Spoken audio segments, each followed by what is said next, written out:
Direct from the Six, world-renowned, Canada's largest city, with Canada's biggest thinkers, visionaries, and hustlers. This is Startup Talk, featuring the founders, funders, innovators, and community leaders who've led Canada's startup ecosystem right here in Toronto. You'll hear the challenges, the failures, the successes. Toronto's Startup Podcast gives you the full story direct from the entrepreneurs and influencers who've made a difference. Now, the host of Startup Talk, the founder of TorontoStarts, the Startup Coach. So let's talk. I've been on several sessions with marketers and salespeople, and every time I bring up the role of AI in marketing going forward, everyone kind of gets quiet. However, your LinkedIn mentions an obsession with prompt engineering and ChatGPT. What role do you think AI will play in sales and revenue enablement in the near future if it's not already doing it?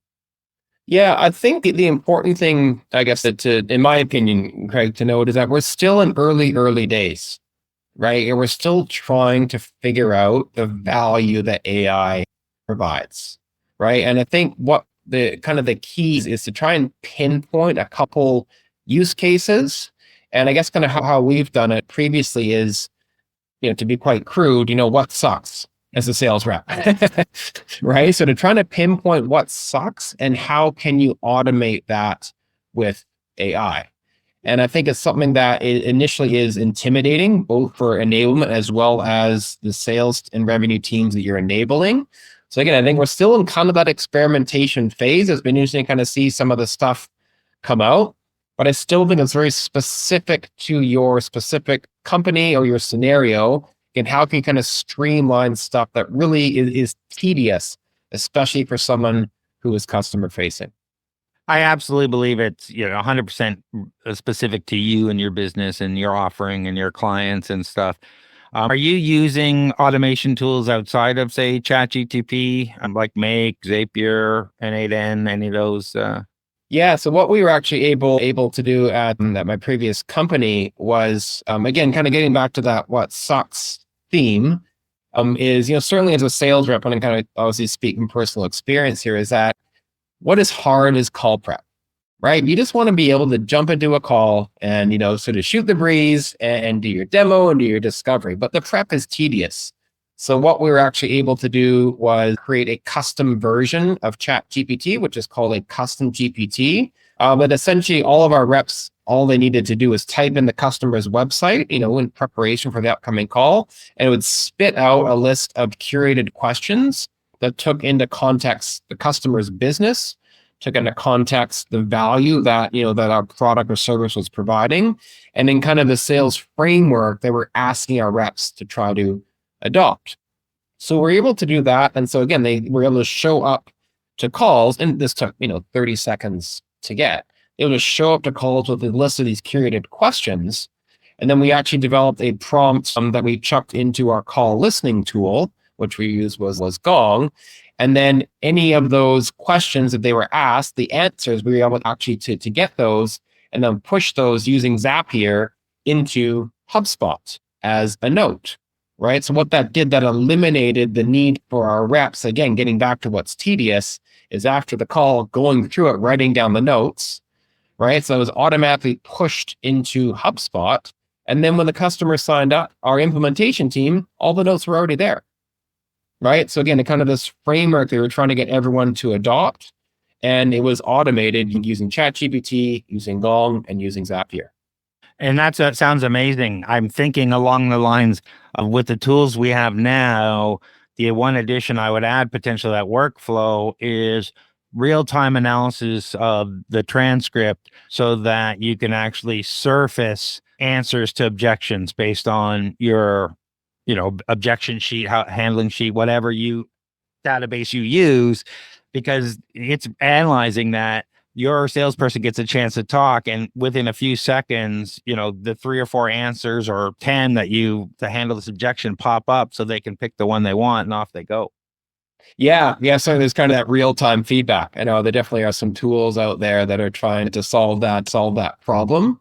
But just to take it a step further, Craig, what we were able to do as well too was we're able to take that output You get the answers to those questions, and we're able to push those into a Slack channel, right? So then the head of sales now had kind of like a time delayed feed of all of the demos. Perfect. And then other departments found out about this channel. So what started with 1 or 2 people on it ended up being kind of 30 because marketing wanted to see it. If there's any nuggets in there, the implementation team wanted to see it. If there's any intel in there, right? The partnerships team wanted to see it as well too. So again, I think it's take kind of that experimental mindset, going with a single use case, but then be open to kind of expanding that. And again, just asking that, hey, who else could this be useful for? We have this automation here. We're extracting stuff from our calls. What other departments can utilize that information?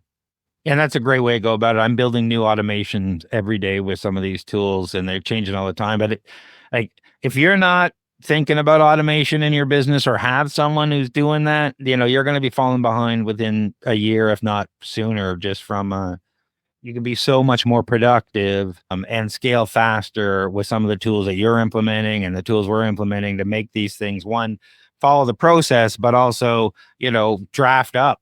You've got your questions and everything ready to go. You can draft up sales letters. You can draft up 1,000 different things that all the salesperson just has to go in and edit and all that kind of stuff. And this stuff happens automatically based on your sales calls, based on because you can take that transcript and ChatGPT and some of these automation tools and say, okay, based on here's our offerings and here's what was discussed and here's this and here's what we'd recommend and build that out and push it out and be ready. You can get off the phone and have these proposals ready in a minute versus hours, right?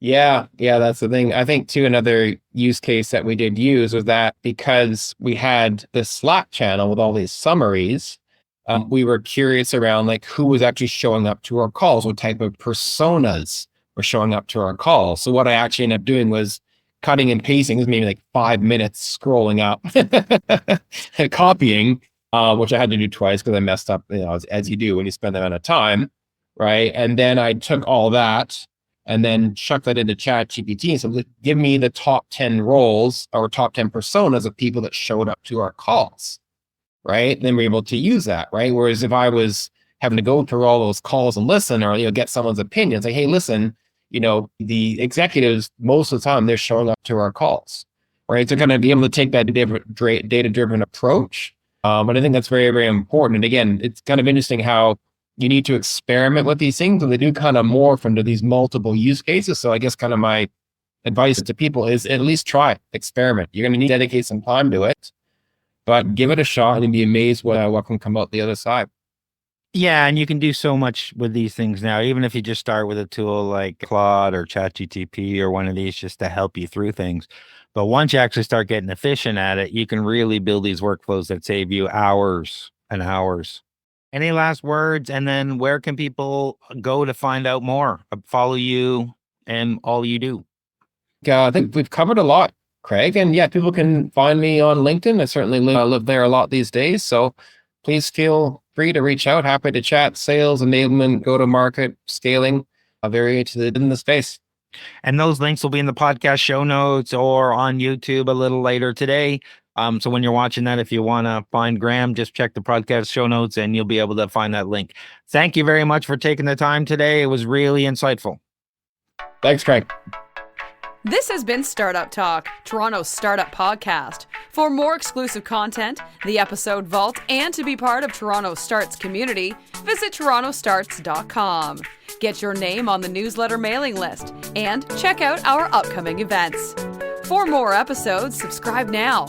And please recognize the time and work behind the scenes put into connecting you with the biggest visionaries, entrepreneurs, and innovators in Toronto by leaving a 5-star review. Join us for more next episode from Toronto's most active entrepreneur and startup community on Startup Talk.